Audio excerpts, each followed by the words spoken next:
গত বছরের 18 ডিসেম্বর বিরোধীদের প্রতিবাদ উপেক্ষা করেই লোকসভায় পাস হয় জি রামজি বিল।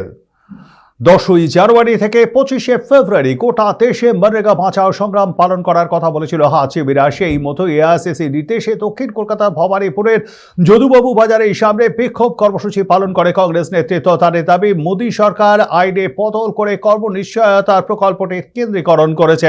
নয়া আইনে কর্মসংস্থান আর নাগরিকদের অধিকার বলে বিবেচিত হবে না। কেন্দ্রের এই পদক্ষেপকে আদালতে চ্যালেঞ্জ জানানোর কথা বলেছেন কংগ্রেস নেতৃত্ব।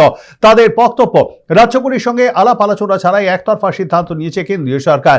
তার পাশাপাশি তারা বলেন, বর্তমানে রাজ্য সরকার ও কেন্দ্রীয় সরকার একসঙ্গে মিলে রাজ্যের মানুষের অধিকার খর্ব করছে।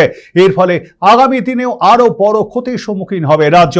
সেই প্রতিবাদকে সামনে রেখে দাওয়া করা হয় কুশপুতুলেও। কেন আমরা বিক্ষোভে নামলাম আজকে? আপনারা জানেন যে নির্বাচন আসলে কেন্দ্রের বিজেপি সরকার তাদের দুটো তিনটে শাখা সংগঠন আছে, একটা হচ্ছে সিবিআই, একটা হচ্ছে ইডি, একটা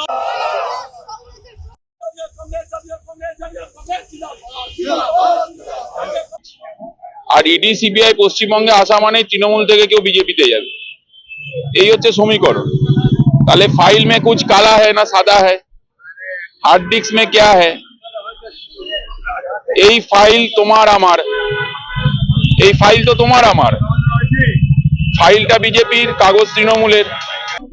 চাকরি চোর তারা রাস্তায় রেডো ঘড়ি পরে বড় 5 স্টার হোটেলে ভোজন করে, আর যারা খেটে বাংলার যুবক চাকরি পেয়েছিল তাদের রাস্তায় ভিক্ষা করতে হয়। ওই কোন দিন দেখবেন ভারতীয় জনতা পার্টিটাও মোদী কোনোদিনও চেঞ্জ করে দেবে ব্রিটিশ জনতা পার্টি, এটাই হতে চলেছে। তার কারণ হচ্ছে ভিভিজি রামজি নাম চেঞ্জ করেছেন, তার সাথে আরো দুটো মারাত্মক কর্ম করে দিয়েছে। এই মানরেগা 100 দিনের কাজ জাতীয় কংগ্রেসের তৈরি করা সাধারণ মানুষের জন্য, যাতে সাধারণ মানুষ রুটি রুজিটা পায়। নাম পরিবর্তন করেছেন, তার সাথে নিয়ন্ত্রণটা সম্পূর্ণ বিজেপি সরকার তার নিজের হাতে রেখেছে, যাতে বিজেপি বিরোধী কোনো সরকারের যদি রাজ্য থাকে সেখানে দেবে কি দেবে না সেটা ডিপেন্ড করবে কেন্দ্রীয় সরকারের উপরে। 60-40 রেশিও করে দিয়েছে। 10 টাকা মানুষ দিতে পারছে না, তাকে বলে যে 40 টাকা করে দাও। তার মানে পুরোটাই নিয়ন্ত্রণ করা এবং আগামী দিনে এটাকে শেষ করে দেওয়া। 10 তারিখ আমাদের প্রেস কনফারেন্সের মাধ্যমে আমাদের কর্মসূচি পালিত করলাম। আমাদের আগামীকাল আছে আমাদের ইন্দিরা গান্ধীর মূর্তির সামনে আমাদের ধর্ণা আছে, যে মনরেগা বাঁচাও সংগ্রামের নামে আমাদের অবস্থান কর্মসূচি।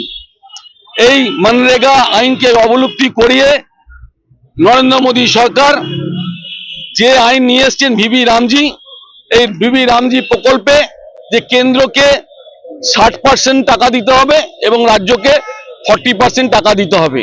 এই অবলুপ্তি, মনরেগা অবলুপ্তির সাথে সাথে মহাত্মা গান্ধীর শুধু নাম বাদ দেয়নি, এবার এই আইনটাকে আমূল বদলে দিয়েছে। মমতা বন্দ্যোপাধ্যায় সরকার 100 দিনের কাজের টাকা, সেই কাজে যে দুর্নীতি, আমার মনে হয় যে এই দুর্নীতিও অবলুপ্তি করে দিয়েছে নরেন্দ্র মোদী সরকার, মমতা বন্দ্যোপাধ্যায়কে সুবিধাজনক স্থানে পৌঁছে দিয়েছে। আমরা মনে করি যে এই আইন বদলের পরে সারা পশ্চিম বাংলায় আর 100 দিনের কাজ হবে কিনা সন্দেহ, কারণ এই রাজ্য সরকারের 8.5 লক্ষ কোটি টাকা দেনা আছে এবং কেন্দ্রের সরকারও চলছে প্রায় 2 লক্ষ কোটি টাকা দেনা। এই দেনা করে নিশ্চয়ই 100 দিনে ভিভিজি রামজি প্রকল্প চলবে না। এটার নামটা বাস্তে প্রকল্প করেছে,